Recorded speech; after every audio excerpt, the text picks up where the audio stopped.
Welcome back to episode 167 of Teachers in Transition, the podcast and the YouTube channel. My name is Kitty Boitnott. I am the owner of Boitnott Coaching and the founder of Teachers in Transition. I am a heart-centered career transition and job search coach, and I specialize in working with burnt-out teachers who are ready for a career change but don't know how or where to begin. If you've listened to this podcast before, you know that not only am I a trained and experienced career transition coach, but I'm also a certified stress management coach. And because of that, I alternate topics each week, one week talking about stress management strategies, and on alternating weeks, I talk about career transition strategies. This week, the topic is career, transition, change, how to do it, what you need to think about when you are ready to make a change. And today specifically, I want to speak to the interview, how to prepare for mentally as well as physically for an interview. Now, in today's environment, there are several types of interviews that you might be asked to go through to be a part of. It could be an interview that is technically a telephone screening interview. In that case, the interviewer is someone who is trying to determine for sure whether or not you are the kind of candidate that the company is looking for. They may ask questions specific to your experience and to the abilities that you have, what you can do, what specific responsibilities you've had, or what specific skills you have. And in that interview, it may be a 10, 15, 20-minute conversation that will result in either you're being told to expect to be contacted by someone else for a more in-depth screening interview or for an actual interview, or they may say, thank you for your time, and you'll never hear from them again. In that event, you move on. It wasn't meant to be, that job wasn't yours, that they were looking for someone, not you, and it's okay. It's never personal. That's one thing I want to make sure I make clear today. When you go through the interview process and you wind up not being selected, even though you may be tempted to take it personally, it is not a personal rejection of you. It simply means that they had a candidate who had more qualifications or more experience, or perhaps knew someone inside the company or organization and therefore had an in that you simply did not have.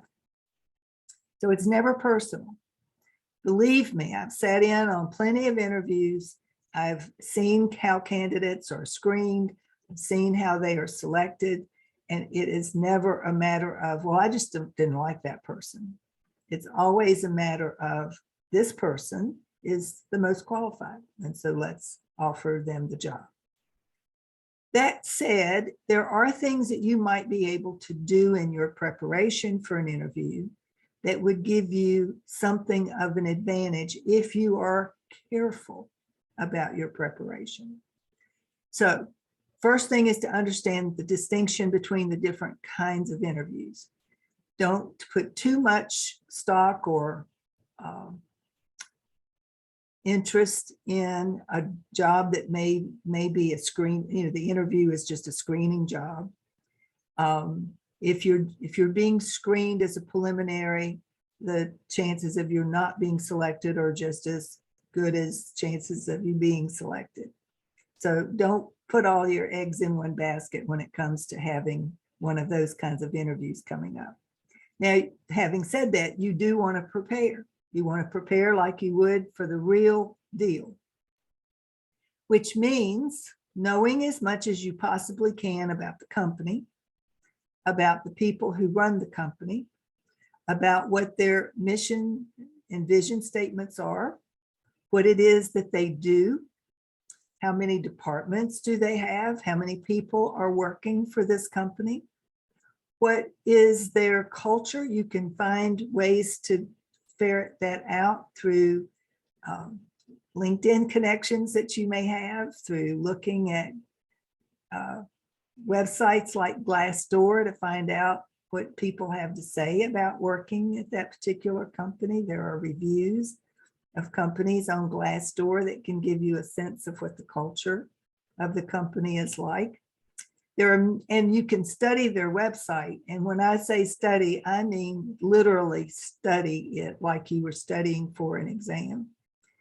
You want to know as much about the company as possible. And in any interview, to really set yourself apart from most of the other candidates that they may be talking to, you want to be asking questions, indicating the depth of your interest and understanding in the company, in the role that you are applying for.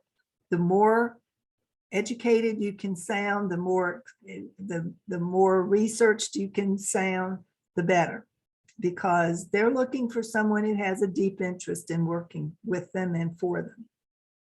So do your research. Don't gloss over it, even if it's just for a telephone interview. Knowing as much as you can about the company and the role that you're being screened for can make a difference. If you haven't done the research, you'll certainly not be selected. If you have done the research, you might set yourself apart from some other of the candidates. So do your research. Now, if you are asked to prepare for a virtual remote interview using Skype or Zoom or some other video platform, you also want to prepare for that interview like you were preparing for the real deal. And by that, I mean not only doing the research that you need to do regardless, but also dress for the part so that you look the part, even though you may be virtual. Don't skip over, wearing a jacket top and shirt and then no pants. You don't know that you might not be required to stand up for some reason, so you don't want to be caught with your pants down, for example. So you want to be sure that you're wearing a complete outfit. If you're a woman, a dress or a suit is fine. If you're a gentleman. Now, whether or not you wear a tie is optional, but wearing a nice, crisp, clean shirt is not an option. You need to wear that. You need to again, dress like you were going in for the real deal, all the way down to your shoes and socks. It makes a difference in how you comport yourself. If you are in your PJs, you hold yourself differently, you sound different than if you are dressed for success. So dress for success, even if it's a virtual Zoom-like meeting. Certainly, if you're going in for the real interview in person, you want to dress not just for the role that you are applying for, but for one step above that. That is old traditional advice that I believe still holds true. You want to dress for the part and even for something better. So you want to look professional in every way. Take extra time with your hair. If you're a woman, even if you don't usually wear makeup, a little bit of powder goes a long way. A little bit of mascara can help to make you look polished. You want to make sure that your shoes are not scuffed and that they've been polished recently. Hose, that if you wear hose, now these days a lot of women don't wear hose even if they're wearing skirts or dresses, and that's a personal choice, especially depending on the weather. But be sure that you look well groomed and ready for the type of job that you're applying for. So in addition to being informed about every aspect of the company and the job that you're applying for, you want to look the part. In addition, I always recommend that you take a few hard copies of your resume. That way, if you are being interviewed by a panel, you can hand them out to the people who are on the panel. Even if you are just meeting with an HR director or a hiring manager one-on-one, having a hard copy of your resume that may look a little more attractive, a little more polished than whatever they've printed off of the printer might make an extra good impression. At the end of the day, not only do you want to be prepared to answer their questions about you and your experience, your viability as a candidate for the job that you are applying for, you also want to be prepared with questions of your own. Do not underestimate the importance of asking good, high-quality questions at the end of any interview. My colleagues recommend that you have at least 20 questions written down on a piece of paper inside of a portfolio that you've carried in with you, so that when they get to the point, and they will, at the end of the interview, they will say, do you have any questions for us? A death knell to any interview is, no, you've answered all my questions, thanks, I think I got it. That indicates a lack of interest to them, to the listeners. That indicates a real lack of interest on your part, a lack of curiosity, a lack of caring whether or not you are selected, and an overall bad impression that you'll leave as the end of your interview. So whatever you do, ask 3 or 4 or 5 or more, however long they'll let you ask as many questions as you can. Now, where do you get the questions? Well, you study the website, and anything that wasn't covered in the interview, you need to ask. Anything that was said in the interview that you're not 100% clear about, you should ask a follow-up to. You want to turn the end of your interview, and if it's possible before the end of the interview, into a conversation so that it's less an interrogation and more of a back and forth conversation. The best interviews are the ones that are conversations between colleagues, people who know enough to be offering thoughts, insights, ideas about things that may be going on inside the company. I used to have a colleague who used to say that there are only 3 reasons that anybody ever gets hired for any job. One is that you can save them money. Another is that you can make them money. Well, that's a little difficult for most teachers who are transitioning. Making money, saving money, that's usually not in their wheelhouse. But the third reason that people get hired is that you can solve a problem for them. If you've done your homework, if you've actually dived deep into their website, you may be able to come up with some insights about things that they could be doing better to make themselves stronger, more financially stable, more attractive to their customers. Anything that you can offer that indicates that you know how to identify and solve a problem that they may or may not have identified but haven't addressed yet. That is a way to get yourself fully engaged in the possibility of being selected as a final candidate, if not the candidate. So consider how you might be able to solve a problem for the company or organization, and focus on that as part of your interview. Otherwise, you just need to be prepared to the extent that you can possibly be prepared.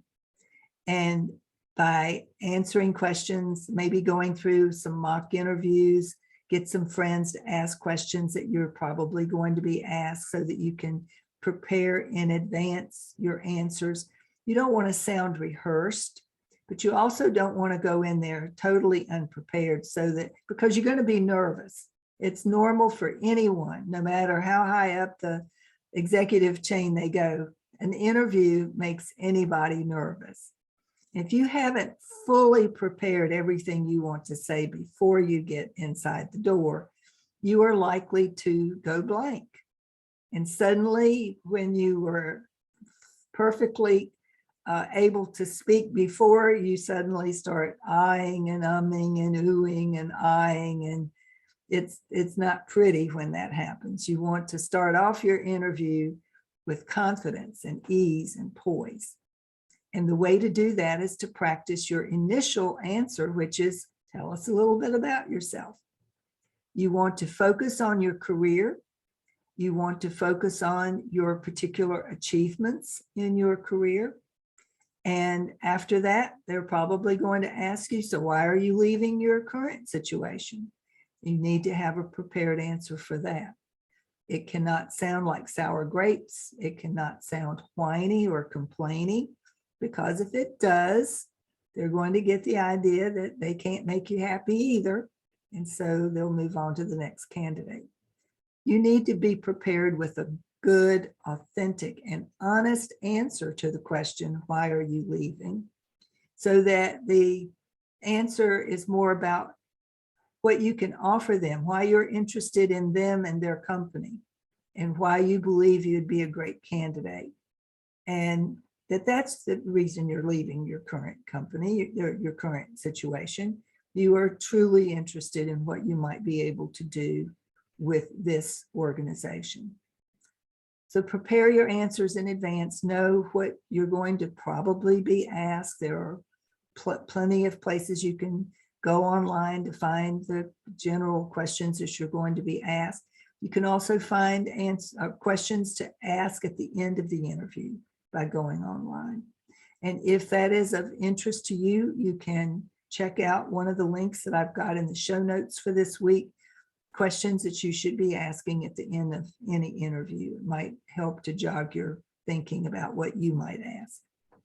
If you have additional questions about interviewing, email me at kittyboitnott@gmail.com.